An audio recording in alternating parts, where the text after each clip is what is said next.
Welcome to Flirting with Bitcoin. I'm your host, Mandana Yousefi, and this is my boo, Ian Reese. Hey, babe. Hey, babe, what's up? Well, you tell me.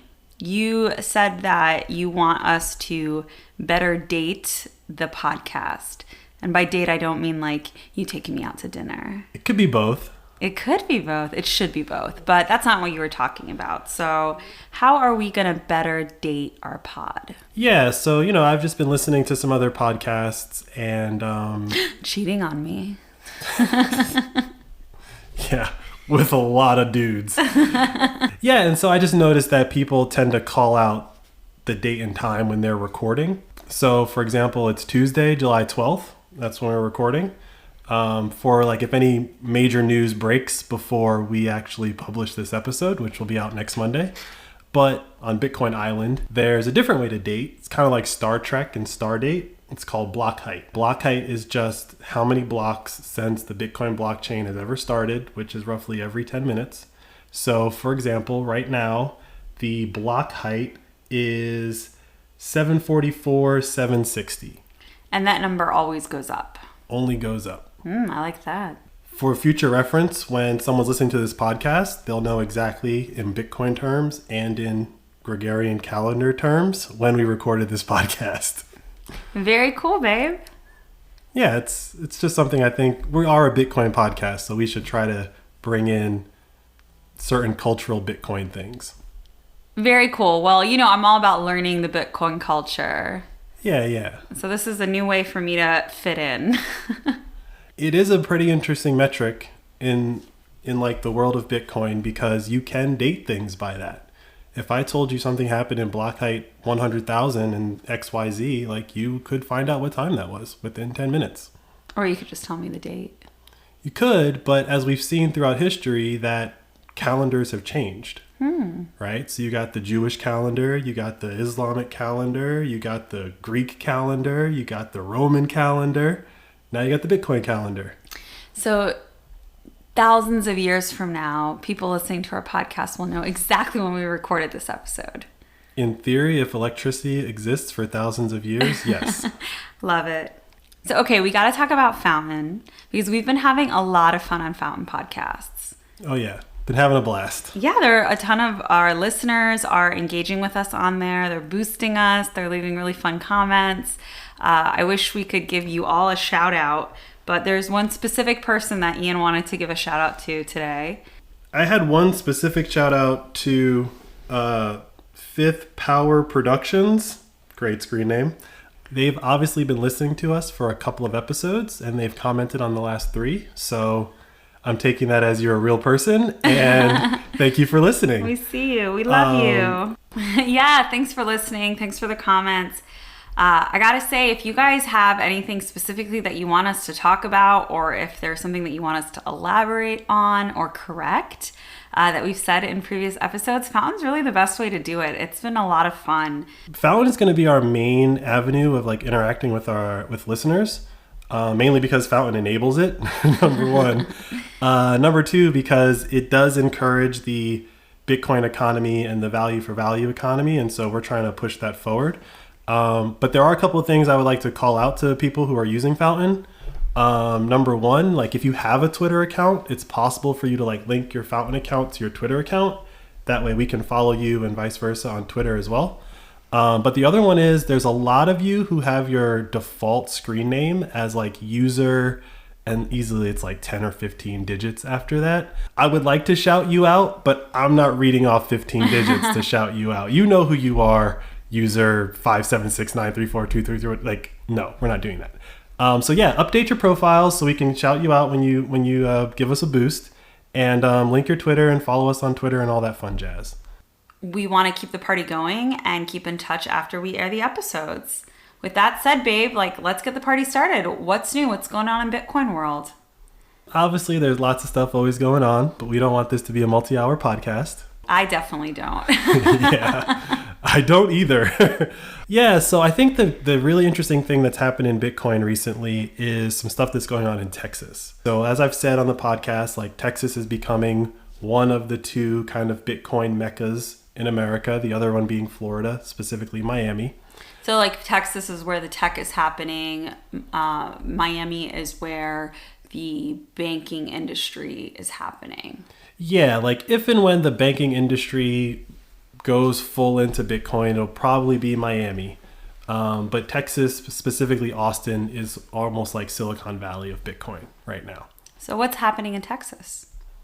Right. So Texas has had a significant number of Bitcoin miners move there, mostly after the China lockdown, but just in general, because of Texas's low electricity rates.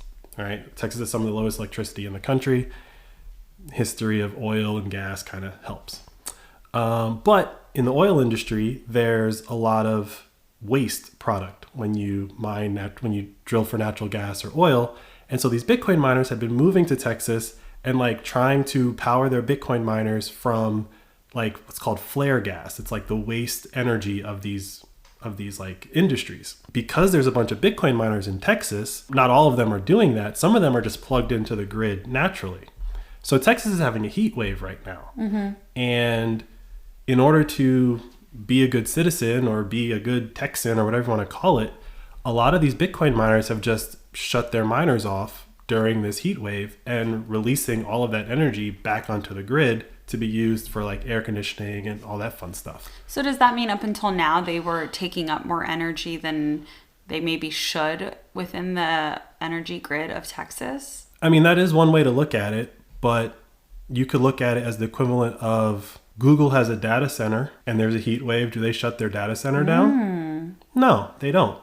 I don't know if they have a data center in Texas, right? I don't know. Yeah. They might. They probably do. And if they don't, Google, you should. It's Texas. But when you have these large data center infrastructure type projects, they never shut down. Doesn't matter if it's a heat wave or not. If you shut that data center down, in theory, Gmail goes down. I'm being facetious there. They have more than one. Not Gmail. What the Bitcoiners are doing is they are shutting down their operations, A, because it's helping the grid, but B, because it's not profitable to mine Bitcoin when electricity is expensive. So what you have is like these Bitcoin miners become like this weird kind of battery for the grid. How are they a battery for a grid? So you're saying that they're using up energy, but that it can also be almost a reserve that can be distributed to the rest of the grid in times when energy becomes more expensive? That's technically what's happening. But if you look at it from a battery standpoint, like Tesla, right? So Tesla's building these batteries that they're attaching to the grid. But when you don't need energy, the battery's just sitting there doing nothing. The Bitcoin miners are sitting there doing something, and when you need energy for the grid, they can shut their entire operation down with the stroke of a key. It's not like this big Rube Goldberg machine that you got to pull a bunch of levers and stuff. It's literally like you push a couple of keys on a keyboard and you can shut down that entire operation, but the electricity that it was using still exists on the grid. So you don't have to have like these scaling events for new energy. You just turn off Bitcoin miners and now all that energy is freed up for everyone else to use. I feel like this is a bigger deal that I'm understanding, so let's get into it.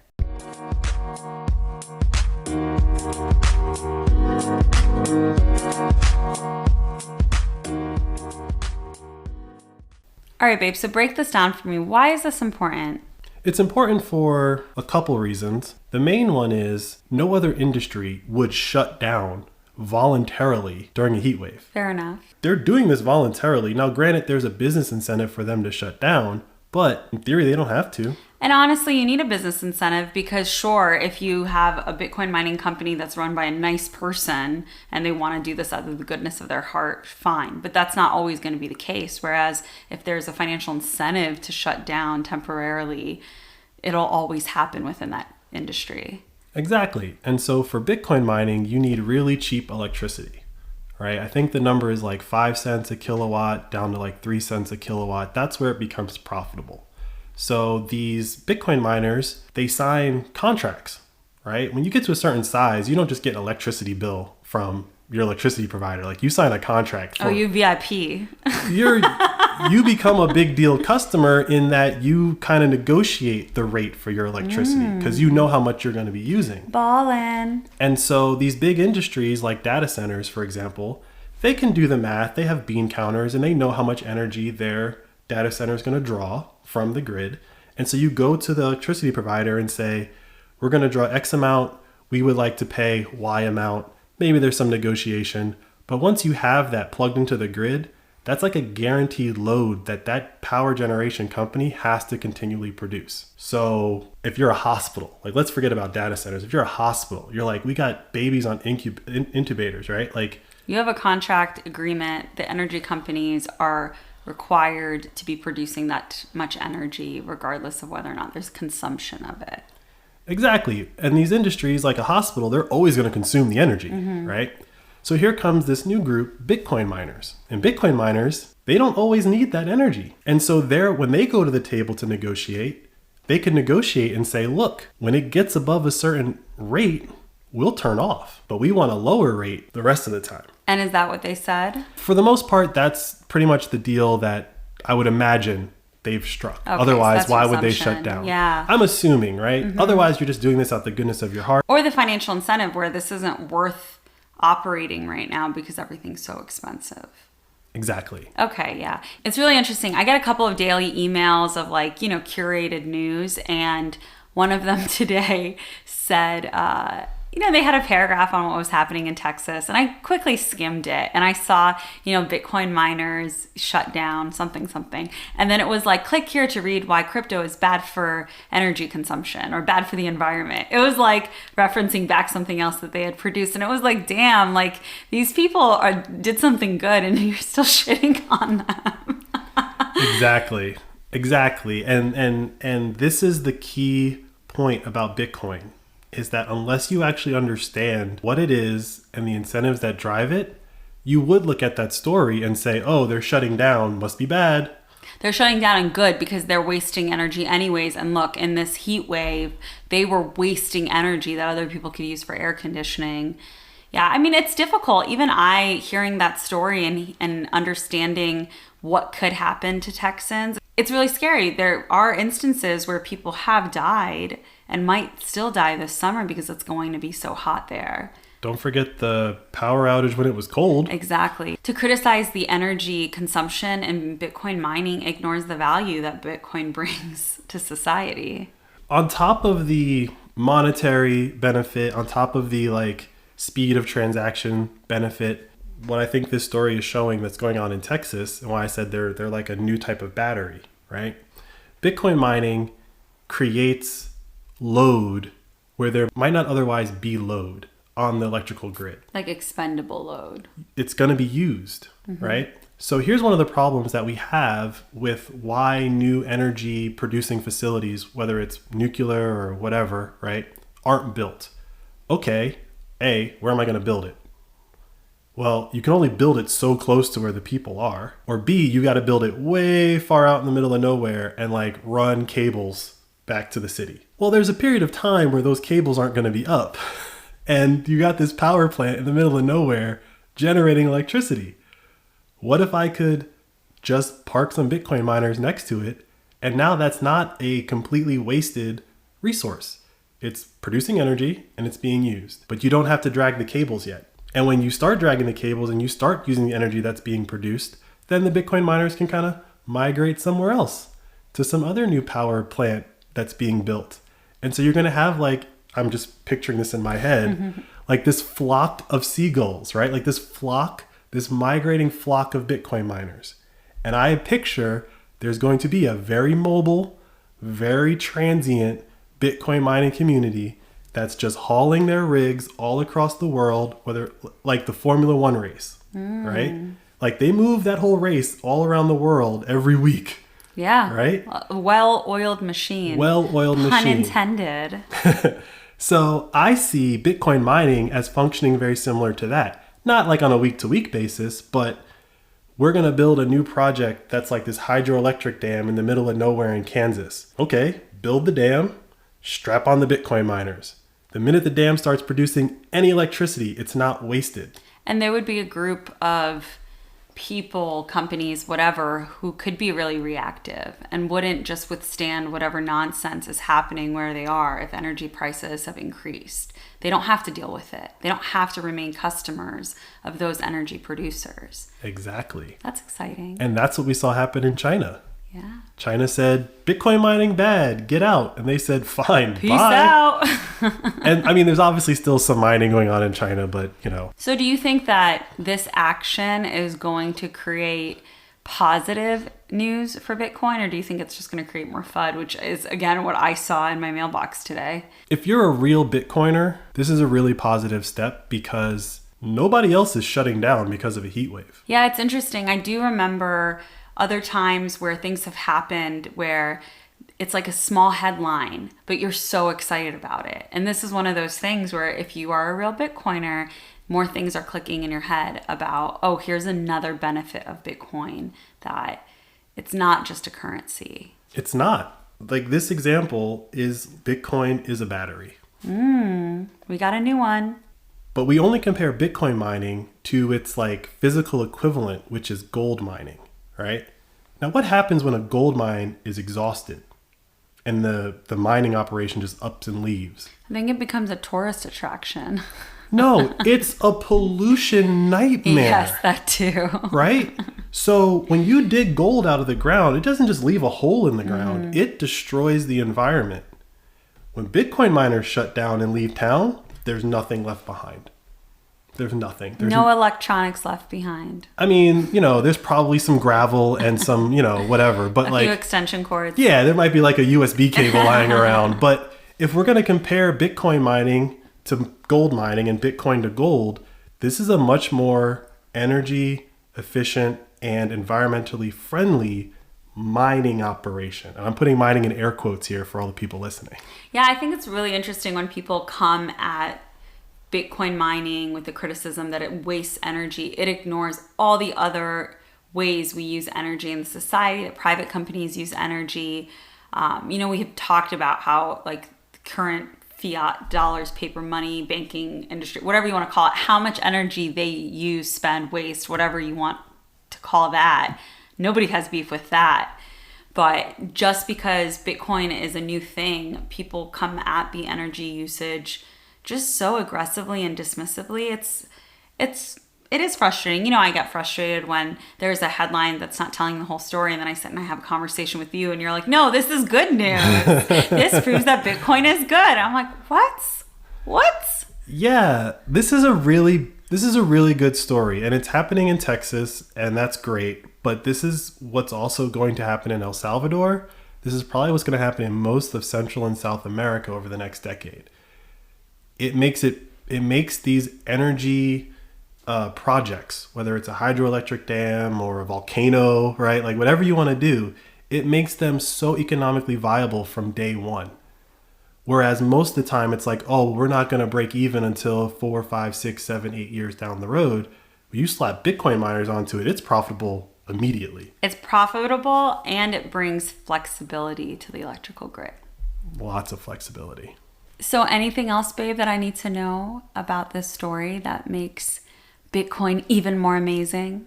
Yeah, there is a big push because of what's going on in Ukraine and Russia and this natural gas energy crisis that the world's experiencing. There's a renewed push for nuclear, right? And I think that that's going to happen. I think that's going to happen over the next decade. I think we're going to see actually nuclear reactors being built again.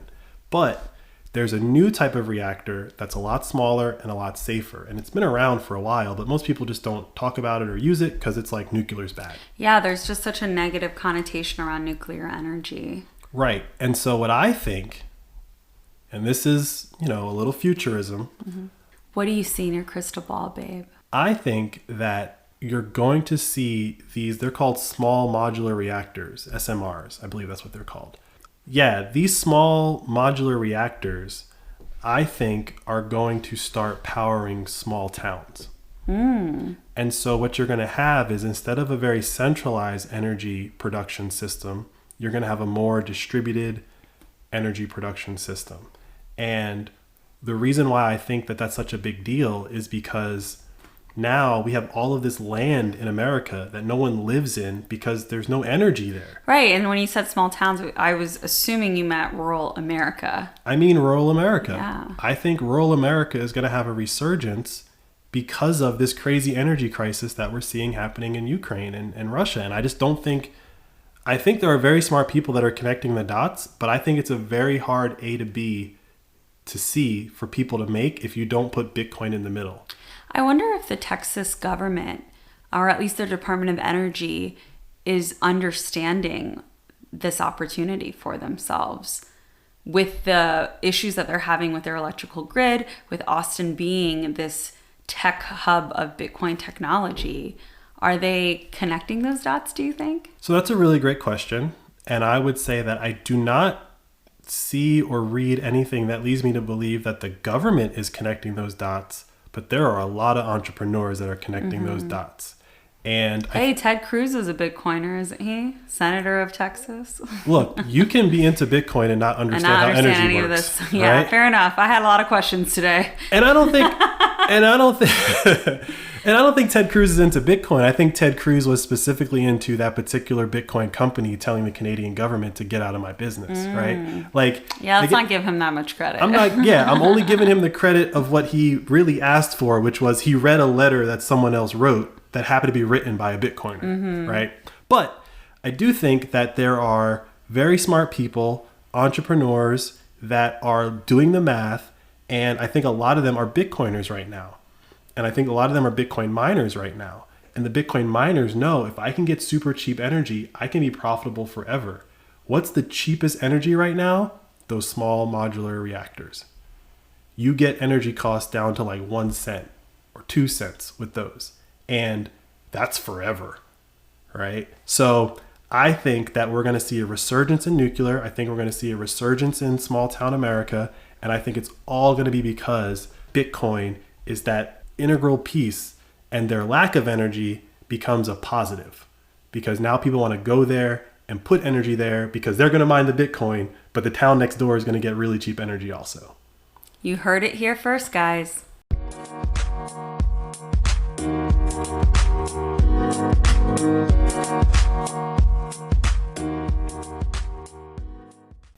Well, as usual, Bitcoin's giving me a little hope.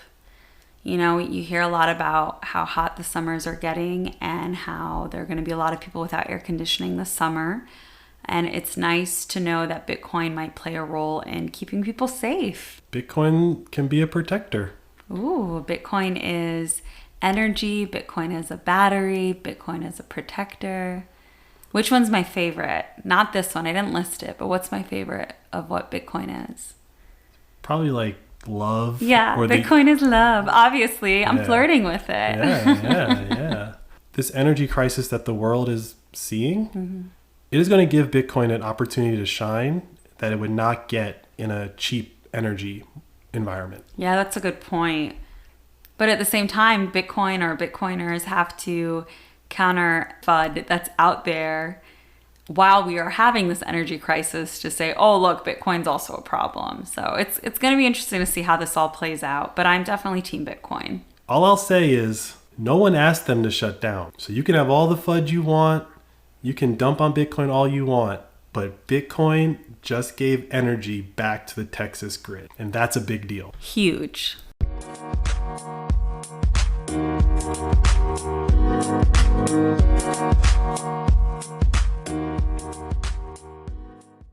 Hey guys, thanks for listening. Did you know the Flirting with Bitcoin podcast runs on the value for value business model? So what does that mean? Instead of having to listen to us read the same batch of ads every episode, we're looking to you, our listeners and supporters, to support the show if and when we provide you with something of value. Value can be anything. Some new piece of information, a new point of view, or even a good old-fashioned belly laugh.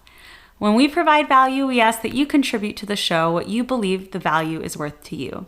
Hence the term, value for value. To learn more about how to support the pod, visit flirtingwithbitcoin.com/support. And don't forget to subscribe so we can always keep in touch. Thanks for listening, and we'll catch you next episode.